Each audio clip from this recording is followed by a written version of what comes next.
Science के मुताबिक इंसान भी पहले जानवर हुआ करता था, मगर हमारे विकास ने हमें जानवरों से अलग और बेहतर कर दिया। इन सब बदलावों के बीच जो एक चीज आज भी नहीं बदली, वो है माँ का प्यार। चाहे इंसान हो या जानवर, माँ अपने बच्चों से एक जैसी शिद्दत से मोहब्बत करती है। कभी कभी तो ये ममता प्रजाति और बिरादरी की सीमाएं भी लांघ जाती है और अपने से बिल्कुल अलग लगने वाले बच्चे को भी अपने जिगर का टुकड़ा मानकर प्यार करती है। आज के इस वीडियो में हम ऐसे ही किस्सों के बारे में बातें करने वाले हैं जिनमें इंसानी बच्चों को किसी जानवर ने पाला। साथ ही ये भी देखेंगे कि जानवरों द्वारा पाले गए इंसानों के व्यवहार में क्या बदलाव हुए। ये वीडियो बहुत इंटरेस्टिंग होने वाली है। आपसे बस इतनी गुजारिश है कि वीडियो को पूरा आखिरी तक देखिएगा। Number 10, girl raised bye dogs. मिलिए ओक्साना मलाया से। इस लड़की को इसके माता पिता ने नहीं बल्कि कुत्तों ने पाला है। जी हाँ, चौंकिए मत। जैसा कि आप देख सकते हैं किस तरह इंसानी बच्ची बिल्कुल किसी डॉग की तरह बर्ताव कर रही है। उन्हीं की तरह चार पैरों पर चल रही है, उन्हीं की तरह सीधे मुंह से खा रही है, पी रही है, उन्हीं की तरह उछल कूद कर रही है और साथ ही बिल्कुल डॉग्स की ही तरह भौंक भी रही है। यूक्रेन की रहने वाली ओक्साना की स्टोरी बहुत ही अजीब मगर दिलचस्प है। ओक्साना के पेरेंट्स एक नंबर के बेवड़े थे, यानी बहुत शराब पीते थे। जब वो 3 साल की थी तो एक रात उनके माता पिता ने उन्हें घर के पीछे बैकयार्ड में छोड़ दिया और भूल गए। वही पास में ही एक केनल थी, यानी कुत्ते का घर। वहाँ वाइल्ड डॉग्स बंधे रहते थे। बेचारी बच्ची रात की ठंड बर्दाश्त नहीं कर पा रही थी और थोड़ी गर्माहट के लिए वो केनल में चली गई। ईश्वर का करिश्मा देखिए कि वहाँ रहने वाले कुत्तों ने उस बच्ची को अडॉप्ट कर लिया और अपने बच्चे की ही तरह उसकी देखभाल करने लगे। 8 सालों बाद जब किसी आदमी ने एक इंसानी बच्ची को कुत्तों के साथ देखा तो पुलिस को खबर की और इस तरह ओक्साना दुनिया की नजरों में आई। उसे फिर मेंटली डिसेबल्ड चिल्ड्रन के फॉस्टर होम में ले जाया गया जहां उसका इलाज हुआ। Number 9, child raised bye monkeys. ये कहानी है युगांडा में रहने वाली जॉन सेब्यूना की। जॉन के माता पिता अक्सर बहुत झगड़ा करते थे और एक दिन साल 1888 में जब जॉन 4 साल के थे, उनके पिता ने उनकी मां को जान से मार दिया। ये खौफनाक मंजर देखकर बच्चा डर गया और उसे लगा शायद अब अगला नंबर उसी का होने वाला है। इसलिए वो घर से भागकर जंगल में चला गया। यहाँ कुदरत ने अपना चमत्कार फिर दिखाया। जॉन वहाँ बंदरों के एक झुंड से मिले। बाद में साल 1991 में जब जॉन 7 साल के थे, उन्हें बंदरों के साथ देखा गया। रेस्क्यू टीम जब बच्चे को लेने पहुंची तो उन्हें बंदरों का विरोध झेलना पड़ा। बंदर उन पर लकड़ियां फेंक रहे थे क्योंकि उन्होंने जॉन को अपने बच्चे की तरह पाला था और वो किसी भी हालत में अपने बच्चे को बचाना चाहते थे। जॉन को देखकर सभी दंग थे क्योंकि इस इंसानी बच्चे की सारी हरकतें बिल्कुल बंदरों की तरह थी। ये उन्हीं की तरह बैठता था, उन्हीं की तरह उछलता था, उन्हीं की तरह खाता था और इंसानों से डरता था। बाद में जॉन को स्कूल में भर्ती करवाया गया जहां उनकी परवरिश हुई। Number 8, child raised bye wolves. ये कहानी एक भारतीय बच्चे की है जिसे सुनकर आपको द जंगल बुक का मोगली याद आ जाएगा। साल 1976 की बात है जब कुछ शिकारियों ने इस इंसानी बच्चे को जंगल में भेड़ियों के बीच देखा। 4 साल का यह बच्चा भेड़ियों के बच्चों के साथ ऐसे खेल रहा था जैसे उन्हीं में से एक हो। भेड़ियों की ही तरह इसके भी नुकीले दांत थे, उन्हीं की तरह डार्क स्किन, बाल और पंजे भी बिल्कुल भेड़ियों की तरह थे। लोगों ने इस बच्चे के कई नाम रखे जैसे दीना, रामू, शनिचर, शामदियो वगैरह वगैरह। इंसानों के बीच रहकर रामू को इंसानों के तौर तरीके सिखाने की कोशिश की गई। रामू उठना बैठना कपड़े पहनना तो सीख गया मगर बोलना कभी नहीं सीख पाया। दुर्भाग्यवश साल 1985 में रामू की मौत हो गई। ये अपने आप में एक बहुत ही अनोखी कहानी थी और इसी घटना से इंस्पायर होकर रुडयार्ड किपलिंग ने मशहूर किताब द जंगल बुक लिखी थी। Number 7, child raised bye leopard. ये कहानी है साल 1912 की जब भारत के एक गाँव में कुछ लोगों ने मिलकर एक लेपर्ड के बच्चे को मार दिया था। इस घटना के कुछ दिनों बाद लेपर्ड दोबारा गांव में आई और खेतों में काम कर रही एक महिला के 2 साल के बच्चे को उठाकर भाग गई।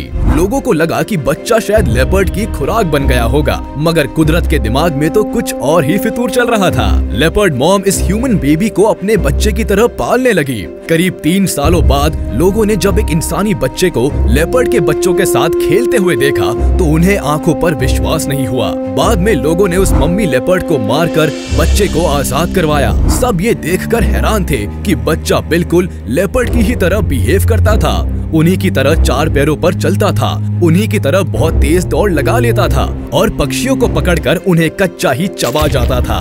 उसकी सूंघने की ताकत भी बहुत अद्भुत थी। ये कहानी सचमुच हैरान कर देने वाली है। आपका इस बारे में क्या कहना है? Number 6, child raised bye birds. ये कहानी हमें लेकर चलती है 2008 के वक्त के रशिया में, जब पुलिस को एक 7 साल का बच्चा एक घर में बंद पड़ा मिला। इसका नाम वान्या यूडिन था। इसकी माँ के पास बहुत सारे पेट बर्ड्स थे जिन्हें वो पिंजरे में बंद करके एक कमरे में रखती थी। इस औरत ने अपने बच्चे के साथ भी सेम वही बर्ताव किया जो वो बर्ड्स के साथ करती थी, यानी अपने बच्चे को भी पक्षियों के साथ उसी कमरे में बंद कर दिया। उन्होंने उसे कभी मारा तो नहीं और ना ही कभी भूखा रखा, मगर उससे कभी भी बात नहीं करती थी।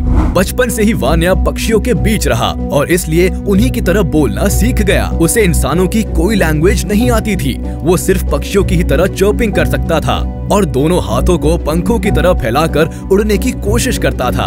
वो पक्षियों की तरह खाना भी चुगता था। बाद में इस बच्चे को साइकोलॉजिकल केयर सेंटर भेज दिया गया। Number 5, child raised bye chickens. ये कहानी है फिजी में रहने वाले सुजित कुमार की। साल 1978 में सुजित को सड़कों पर मुर्गियों की तरह फुदकते हुए देखा गया जब वो केवल 8 साल का था। दरअसल सुजित को उसके माता पिता ने बचपन से ही मुर्गियों के दड़बे में बंद करके रखा था।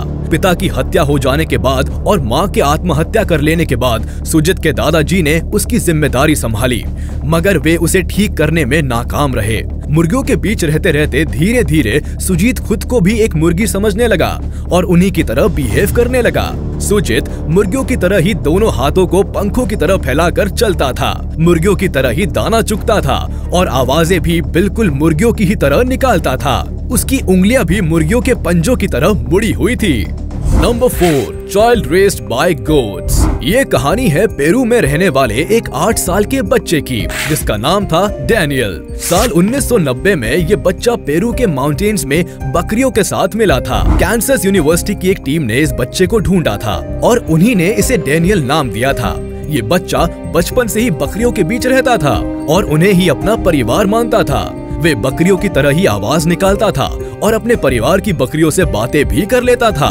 इतना ही नहीं, वो उन्हीं की तरह फल, पेड़ों की जड़ें और पत्तियां खाता था। उसके पैर भी बिल्कुल बकरियों की ही तरह सख्त हो गए थे और वो पहाड़ों के ऊबड़ खाबड़ और पत्थरीले रास्तों पर बड़े आराम से उछल कूद कर लेता था। इस इंसानी बकरी के बारे में जानकर आपके मन में जो भी विचार उठ रहे हो, उन्हें आप कमेंट के जरिए मुझसे शेयर कर सकते हैं। Number 3, girl raised bye monkeys. ये कहानी है मरीना चैपमैन की। जब वो 5 साल की बच्ची थी, तब फिरौती में एक मोटी रकम हथियार लेने की उम्मीद में किडनैपर्स ने उसे किडनैप कर लिया था और उठाकर कोलंबियन जंगल में ले गए। मगर बाद में वो लोग उस बच्ची को वही जंगल में अकेला छोड़कर चले आए। कहते हैं ना, जिसका कोई नहीं उसका तो खुदा है यारो। बच्ची को भी बचाने के लिए भगवान बंदर का रूप धर कर आ गए। बंदरों के एक ग्रुप ने बच्ची को अडॉप्ट कर लिया और उसे अपनी बच्ची की तरह पालने लगे। मरीना ने बंदरों से जंगल में सरवाइव करना सीखा और करीब 5 सालों तक उनके बीच रही, जब तक कि फिर दोबारा से किडनैप नहीं हो गई। मरीना का जीवन सचमुच कांटों भरा सफर रहा। Number 2, boy raised by wolf. ये कहानी सेंट्रल रशिया के कालुगा रीजन की है। साल 2007 में 10 साल का एक बच्चा, जिसे उसकी मम्मी पापा ने बचपन में ही छोड़ दिया था, वो कड़कड़ाती ठंड में लोगों को जंगल में नजर आया। तुरंत पुलिस को बुलाकर उसे पकड़ा गया और हॉस्पिटल पहुंचाया गया। ये बच्चा जंगल में गुफा में रहता था और कोई भी इंसानी भाषा नहीं जानता था। जिन पुलिस वालों ने उसे पकड़ने की कोशिश की, उन पर उसने बिल्कुल भेड़ियों की ही तरह काटने और हमला करने की कोशिश की। पुलिस वालों ने इसका नाम ल्योखा रखा। वो बिल्कुल वोल्फ की तरह ही चलता था और उसके पैरों के नाखून भी बिल्कुल भेड़ियों के पंजों के नाखूनों की तरह थे। बच्चा इंसानों के बीच बहुत ही अनकंफर्टेबल था और 24 घंटों के अंदर ही वो हॉस्पिटल से भाग गया। नंबर 1, गर्ल रेज्ड इन जंगल। अब बात करते हैं कंबोडिया में रहने वाली रोचोम पिंगिंग नाम की लड़की की। रोचोम केवल 8 साल की थी जब वो जंगल में अपनी बहन के साथ कहीं खो गई थी। साल 2007 में जब वो 18 साल की हो गई थी, तब एक गांव वाले ने उसे देख लिया। उसने कपड़े नहीं पहने थे और वो एक घर से चावल चुराने की कोशिश कर रही थी। लोगों ने उसे पहचान लिया और उसके पेरेंट्स के पास उसे छोड़ आए। सभी को इस बात का बड़ा आश्चर्य था कि आखिर इतनी छोटी बच्ची ने 10 सालों तक अकेले जंगल में कैसे सरवाइव किया। रोचम को कोई लैंग्वेज नहीं आती थी। हालांकि ये तो कभी नहीं पता चला कि इस बच्ची को किस जानवर माँ से सहारा मिला, लेकिन इतना जरूर तय है कि जंगल ने इसे अपना लिया और ये वही की होकर रह गई। वो लोगों के बीच बिल्कुल भी कंफर्टेबल नहीं रहती थी और एक दिन आखिरकार वो वापस घर छोड़कर अपनी दुनिया यानी जंगल में भाग गई। तो ये थे कुछ कमाल के बच्चे जिन्हें माँ बाप का प्यार, जानवरों और घर का सुख जंगल से मिला और वो यही पले बड़े। आज के वीडियो में सिर्फ इतना ही। उम्मीद है आपको वीडियो पसंद आई होगी, तो हमारे इस वीडियो को लाइक कर दे और मुझे कमेंट में ये बताना बिल्कुल मत भूलिएगा कि बच्चों की इन सारी घटनाओं में से आपको सबसे थ्रिलिंग और डरावनी घटना कौन सी लगी। और अगर आपने अभी तक हमारे चैनल को सब्सक्राइब नहीं किया तो तुरंत कर दे और बेल आइकन को भी प्रेस कर दे ताकि हमारी नोटिफिकेशंस आप तक जल्द से जल्द पहुंच जाए।